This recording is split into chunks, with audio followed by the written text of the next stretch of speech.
Anthology, edited by C. Yen Chow, was the first literary anthology since 1930s. Anthologies of poetry and drama were also published. The years after the war was marked by the turning point in Chinese-Philippine literature. The writing produced during this period can be called truly Chinese-Filipino. Despite the revival, Chinese-Philippine literature suffered a crisis on the post-martial law years. The Philippinization of Chinese schools began in the 1960s, produced Chinese Filipinos who could not read, speak, and write. The young Chinese of today, raised in the 70s and 80s, are no longer familiar with the customs and traditions of their ancestors as their grandparents were. Because of these factors, contemporary literature by Chinese Filipinos has been written in English or Filipino. To offset this, new Chinese immigrants were encouraged to stay in the Philippines. Because most of them are immigrants from China, Taiwan, and Hong Kong, these writers express homesickness. They tend to write more about personal, trans-historical subjects such as love and companionship than that about trans-historical subjects such as love and companionship than that about concerns and problems particular to the Chinese Filipinos. Some works, however, reveal an attachment to the Philippines or their experiences as Chinese Filipinos. An important outlet for Chinese Philippine literature is Cite in 1987, a periodical that aims to bridge the gap between Chinese and the Filipinos, and between the older immigrant Chinese and its younger, more Filipinized Chinese. Besides featuring creative works, whether in Chinese or in Filipino or in English, it also translates Chinese folktales, histories, classics, literature, and more tales. During the war years, many works by Filipino Chinese showed anti-Japanese sentiments. The Silent Volcano in 1942 by Dojo compares the Filipinos and the Chinese in the Philippines to the Mayon volcano, silent but potentially destructive. The Wild Pasig River in 1947 by Shu Chi Chu is a short story that depicts the life of Chinese Filipino under the Japanese. Many Chinese Filipino works dealt with the relationship between Chinese and Filipinos. Juan de Lecaros, A Friendly Filipino, in 1986, a short story by Chi Ming, describes a friendship between a Chinese shoekeeper and Juan, a Filipino farmer. So too, the texts created by the previous generations of Chinese in the Philippines are more important historic and anthropological documents whose recovery, preservation, and tradition are significant not only to the ethnic Chinese but to the nation at large.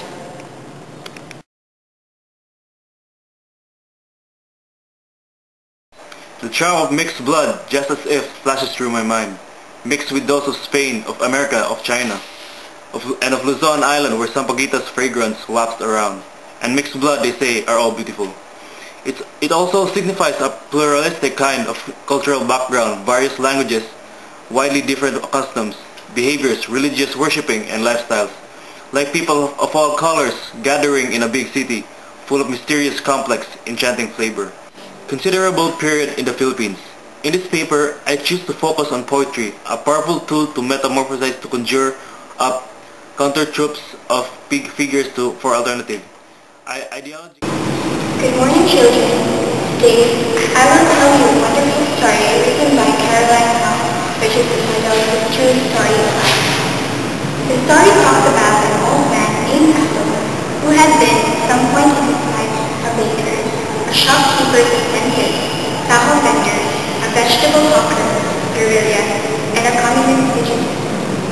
He is an owner of a drugstore in Elcano, where 6 or 7 old men congregated every after supper. Late-night chats were conducted with an inviolable regularity that reflected favorably on Alfon's habits. He was a consummate host because he was so skilled in his opinion in debates over good restaurants, geometry, and dead emperors, topics that left everybody else feeling disgusted, if not embroiled. Any conversation, no have ended up as one or more teams ring-blown in the darkness, but for Apple's ability to pick up on a bit of detail, an anecdote, a turn of phrase that sparked more shop talk, gossip, and whatnot. This skill had us so much to do with Apple's civil status as with his good nature. Having no family to inflict the burden of remembering him, he sensed the fragility of every minor stream of posterity. Apple kept the 48 from tripping over bad times long after Deng Xiaoping's economic policies, the latest kidnapping and assassination, and the president's frequent absence had ruined their course. Names, so many names, lost by force of memory from the heavens of the sky. Malabon Bakery, where Apple had spent its first night outside the immigration moving area in the country. Larsen, whose stories Apple had taught himself to read. Larsen too, the labor union that she had joined as a coolie in a bakery. Apple fought alongside the hope of going into Mount Araya only 3 steps ahead of the Japanese. The man and Apple's company had fallen into malarial delirium in the swamps of Kandava and had spent dreaming of 12-course banquets, smiling women who taught geography.